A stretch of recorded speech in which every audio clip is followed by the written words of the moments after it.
Are you sick and tired of getting yelled at by your teammates because you're costing them games left and right with your terrible build?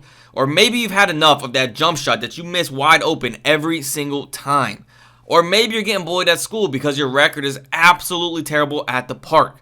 Well, it sounds like you need Giuseppe Vuitton's Super Center build so you can start winning games on NBA 2K20. This build can literally do it all. It can shoot jumpers, it can score in the paint, it can set screens, rebound, play defense.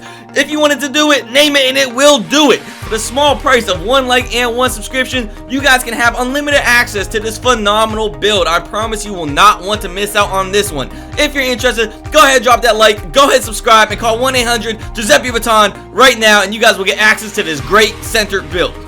What's up, YouTube? Welcome to another 2K20 video. We're going to be talking about one of the best center builds in the game that I've recently been falling absolutely in love with, and you guys keep asking me in the streams, Giuseppe, what is the build? So I'm going to show it to you guys here today. It's going to be a center build. I know some of you are going to ask, am I getting rid of the post score? Why am I using this build? No, I'm still going to use the post score. I'm just mixing it up, a little bit of variety as I'm playing NBA 2K20 to keep it fresh. I'll use this build sometimes on the 2s or maybe the rec center, just for something a little bit different. But we're going to get into the build. It's going to be a center, and it is going to be the green and the red pie chart. A lot of you guys are probably already aware now that it's going to be a glass cleaning lockdown that can't shoot, and it's exactly that. And I know you guys have probably seen a lot of these already, but that's because it's such a dominant center build. And I'm going to show you guys exactly how I have mine set up. So if you want to replicate it, you can feel free to go ahead and do so. But like I said, this is absolutely a great center build. It's good for pretty much any game. You can use this on the 2s, 3s, Pro-Am, Rec Center, whatever the case is. You can really utilize it anywhere. It's even decent on the 1s. I think there's better builds on the 1s, but it can get the job done on the 1s also as well with the great defense. Physical profile, we're going to go with the third option here. This is going to maximize our speed, which is going to allow us to pick up on guards on screen and roll situations if we need to pick up the guard. And it's also going to maximize our strength, so we're not going to get posted up. We're not going to get bodied down low because we have plenty of speed, acceleration, and strength that we're going to pretty much be able to guard anything on the court at all. So I feel like this is the best physical profile to go ahead and choose. Moving on to the attributes. We're going to max out our shot close. We're going to max out our standing dunk. Our post hook, we are going to bring all the way up to a 73. And this is what's going to be great. It's going to help us on those little smaller guys. Pause on that. But small players, we're going to be able to hook shot up and over them. So we'll still be able to take advantage of these small players as a center position, as a big man. If they switch onto us, we're going to be able to take advantage of them down low. Pause on that again. Moving on to the shooting badges. Pretty much everything here is going to be absolutely max except our free throw. We're going to raise our free throw just enough, penny pinch a couple of badges, and get to 17. Now you guys can kind of choose for yourself if you want to get 17 or not, if you feel it's necessary. I wanted to max out and get as many shooting badges as I could, which is 17, but you don't want to spend more than you have to get 17. If you guys only want 14, if you feel you don't need those extra 3, feel free to go for 14, put those somewhere else if you want to, maybe a couple more in defense if you really feel it's necessary, or if you guys want some more finishing badges, because I know a lot of you guys have some hard-ons for contact dunks for some reason, but I'm going to talk about that a little bit in the future.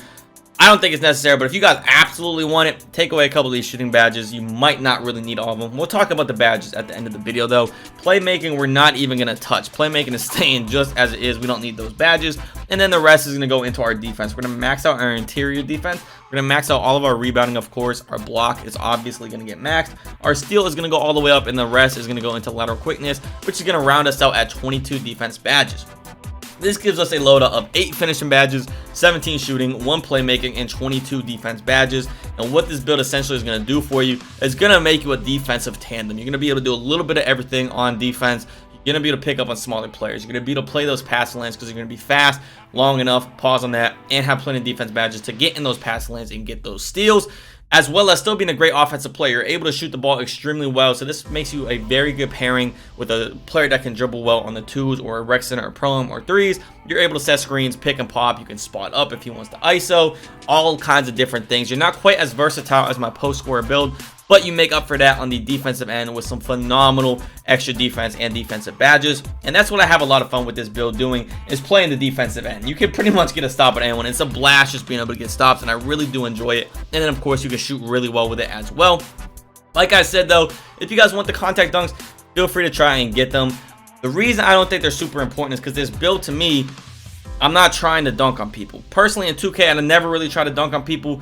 If it's not an open paint, I'm probably not going to take the shot. I'll reset or I'll post up and then score from there. I'm not going to force up contact shots. In my opinion, a contact shot is not necessarily the best shot attempt. I feel like we can get a better shot attempt, and I don't really want that. But if you guys really want your big man contact dunks, go ahead and upgrade it. I personally don't feel it's necessary, and I don't feel a lot of these finishing badges in here are super necessary for this build, because the main time that this build is going to be scoring in the paint is off of a pick and roll. You're going to be wide open in the paint, or if you have a smaller player on you, you can attack them with the post hook. So I don't really feel that a ton of finishing is super necessary on this build, just based on what you're going to be doing with it. The only other time you might really want some finishing is after you get a board, if you want to go with an offensive putback. But we still have a slew of finishing badges here with 8, and you have a good shot close, you have a high standing dunk. It's good enough to get the job done, I promise you guys. So I wouldn't worry about the finishing badges too much. I know a lot of you guys are going to ask me questions about job and dunk being so low.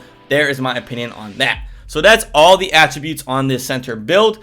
Body shape, this isn't going to matter too much. I went with burly just because it kind of makes my player like the widest as possible. I don't know if it really does affect the screens, but if there's any chance that the body type does anything, being thicker is always the better on a basketball game, because the more space you take up, the easier it is to play defense, the easier it is to set screens, things like that. So the thickest one, pause on that again, is going to be burly, and I think that's the one I want to go with. So that's what I went. If you guys want to copy that, feel free to do so, but I'm not 100% sure if the body shapes really do anything for your player. The height, I went with 7 foot exactly on the dot.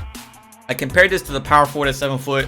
I like the center version better, simply for the fact you get more defensive badges. The power forward doesn't get nearly as many defensive badges, but I believe on the other hand it shoots a little bit better. I personally felt more desire for the defensive badges, so I went with the center. If you want to go with the power forward, you can consider that as well. Check it out if you want to.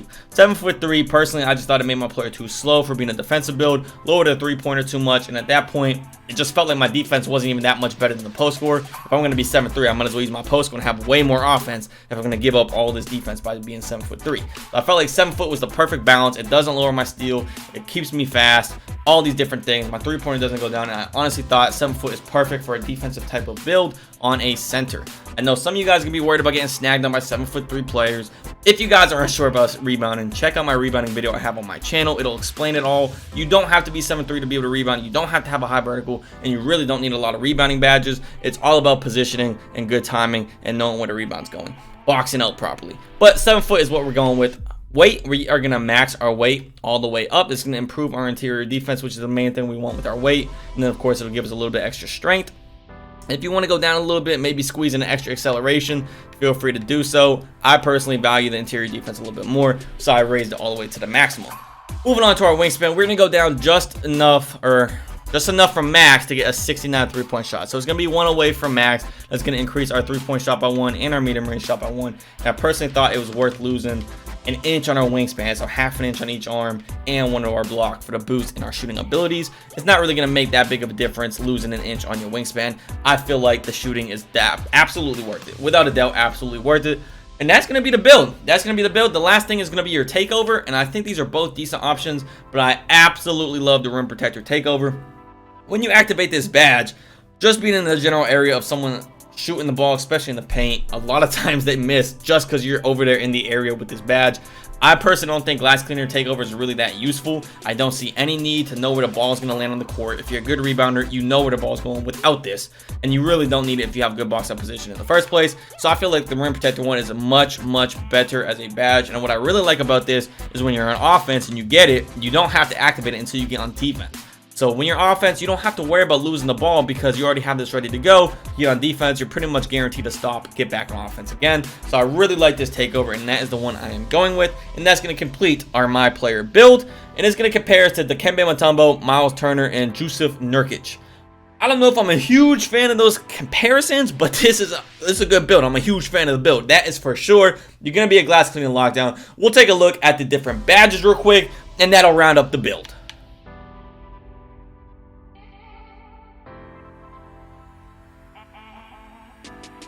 Our finishing badges on this build, we're going to be using consistent finisher, which is clearly going to be to help us do those layups in the paint after a pick and roll. If there's a little bit of traffic in the paint, this is going to help us score up and over those players as we're doing our layup. Pro touch is kind of going to do the same thing, but it's going to have the added bonus of also activating on post hook shots. Like we mentioned earlier, we will use hook shots with this build if we have a smaller mismatch on us. Some of you guys might be asking, well, why don't I just use deep hooks then if I want to help with hook shots? because I don't really feel like it's necessary, especially when Pro Touch activates hook shots and all of your layups. It's going to help you out a lot more. We don't really need a badge specifically for hook shots because you're going to have a smaller player on you anyway. It's not going to be hard to do a quick hook shot on them and score on them, whether you have deep hooks or not. And then the last badge we have is Lob City Finisher. This is pretty much exclusively because alley-oops give you so much rep. It's a great idea to have this badge equipped just so you can work on getting that rep. If you guys don't want to use this, you're not worried about getting rep, or maybe you're already legend, there's a lot of different great options in here that you guys can use. Put back boss if you want to after an offensive board. You can go with pick and roller. Slithery finisher is a great one, so you just they move out the way on defense pretty much. Contact finisher is not bad. Pretty much anything in here are all really good options. I'm personally going with Lob City Finisher just to be able to get a little bit extra rep. Shooting badges. This is the big one on this build. This in defense, of course.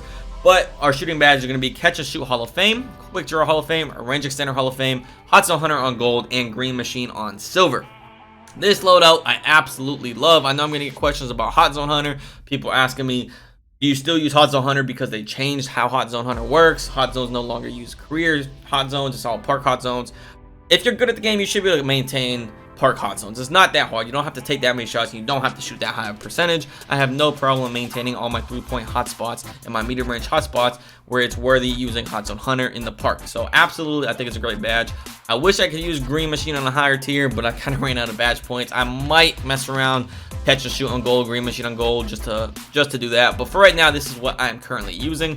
Our playmaking badge, there's not too many options. You get one bronze badge. It's not going to make that big of a difference wherever you put this on. I threw it on quick first step just to give me a little bit of an extra boost in my speed. Maybe I'll pump fake a jump shot and I can slide around the center or something. It's not going to be a huge boost, but that is what I'm using. And then for our defense, there's a lot of different things you could do with the defense badges, and these are not really set in stone for me. There may be times where I'm changing things out a little bit, testing some things, or maybe I want a certain loadout for a certain matchup. But some things that are always going to be there: Brick Wall Hall of Fame, Rebound Chaser Hall of Fame. Those will not change. That's absolutely permanent, regardless of what game one I'm using. This definitely two solid options on my defense badges. Pogo Stick Gold. Love rocking Pogo Stick. I feel like it's a very, very good badge. Intimidator on Hall of Fame, Interceptor on Hall of Fame, and Chase Down Artist on gold. This is the main one that's going to be interchangeable right here, Chase Down Artist on gold. You might want to mess around with Rim Protector on gold. You could try Pickpocket if you want. Tireless Defender's not bad. Defensive Leader is a good option for your team.